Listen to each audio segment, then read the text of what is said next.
Aš išėjau todėl, kad svetimas, kad pasiilgau artimų, todėl, kad gynė keistas nerimas ir ilgesys kitų namų. Aš išėjau, nes nebemyliu ir širdies senai ruduo, todėl, kad naktis tokios tylios, pritvinkia gęstančios aistros. Aš išėjau, nes laikas eiti ir buvo vėjas palankus, todėl, kad slėgė metų kraitis, kad buvo taip žemai dangus. Neskubėsiu.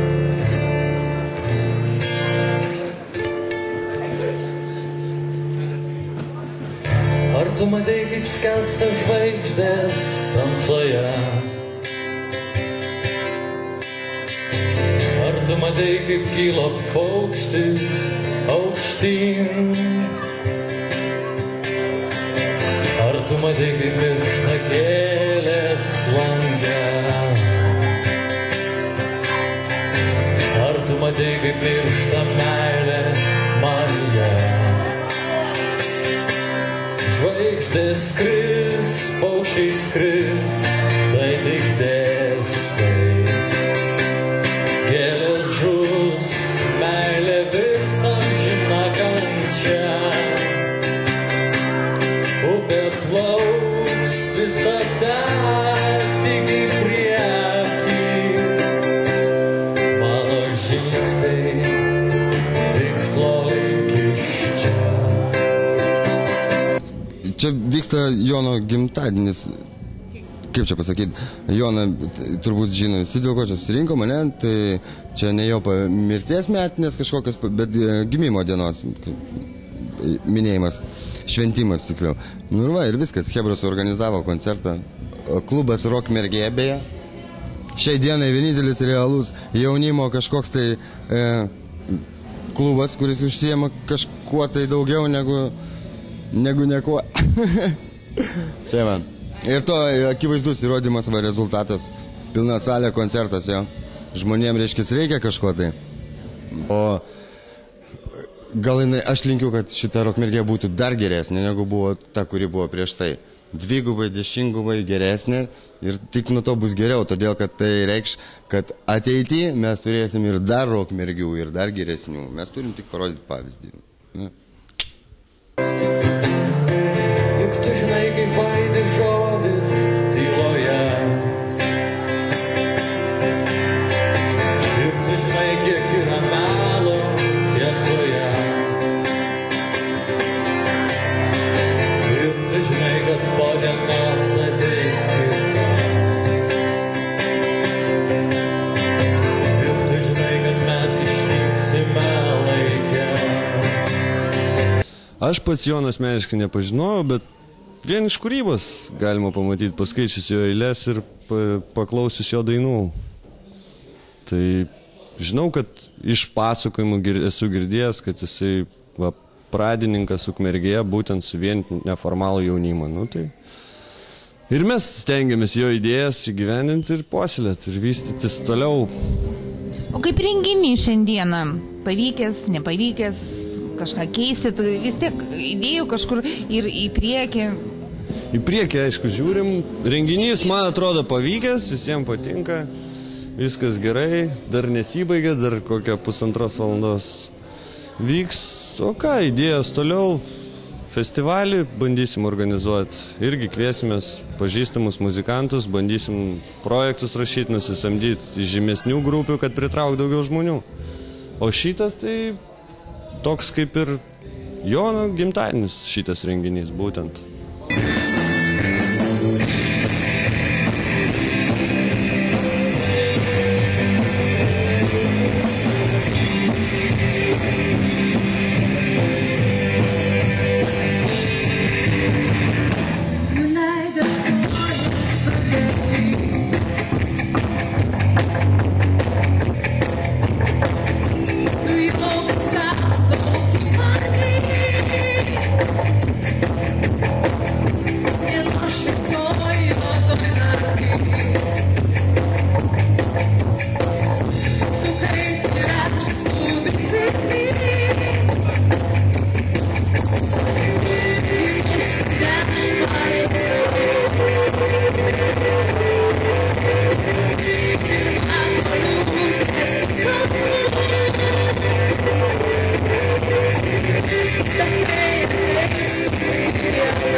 Tai rodo tam tikrą iš esmės Jono kolegų, bičiulių brandą.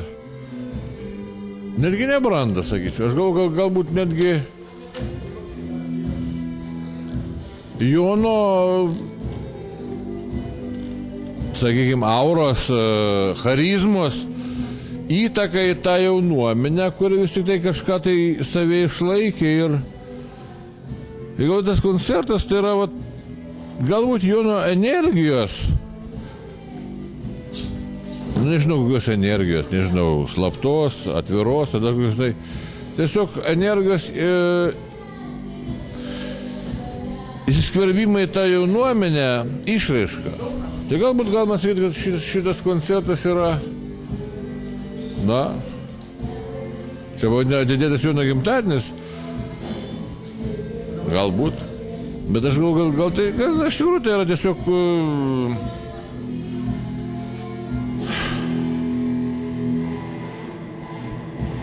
Jono dainavimas, Jono kalbėjimas, ne savo lūpomis, nes šiaip ar taip energingas ir talentingas žmogus, jisai nelieka kažkur šiaip čia ir dabar. Jis vis tiek save kažkur įdeda, įkrauna. Ir šiaip mes čia klausomės galbūt nesugrota Jono koncertą. Vadinkim taip, nesušnekėta, nesueiliuota Jono poezija. Aš taip galvoju. Bet svajonės tarp užmirštų dienų, ar išsaugosim jas?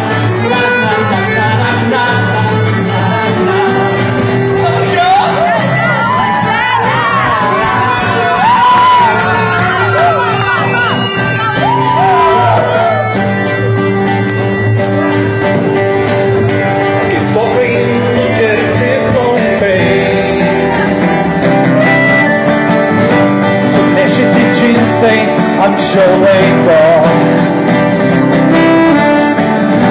nesurimtėsim lyg tėvai,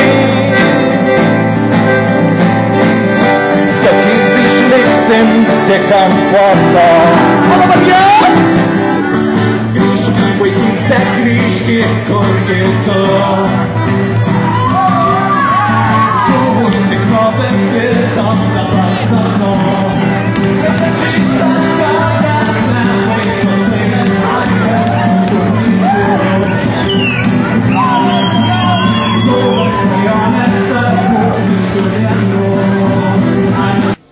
Ai, labai nemoku apie žmonės kalbėti, nes galima aš pasiguosiu.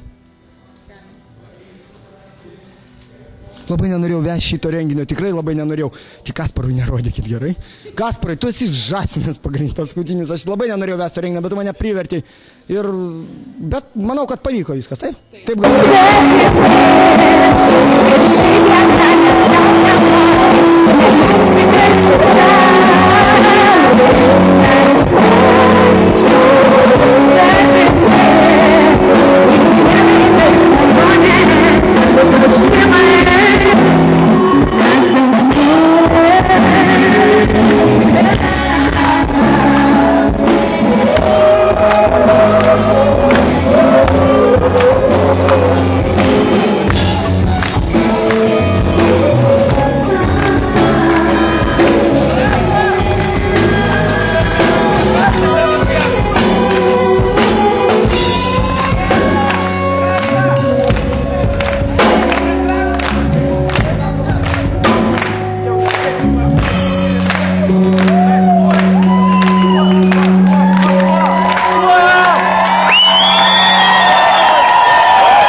Смогу ли матить jūs visus?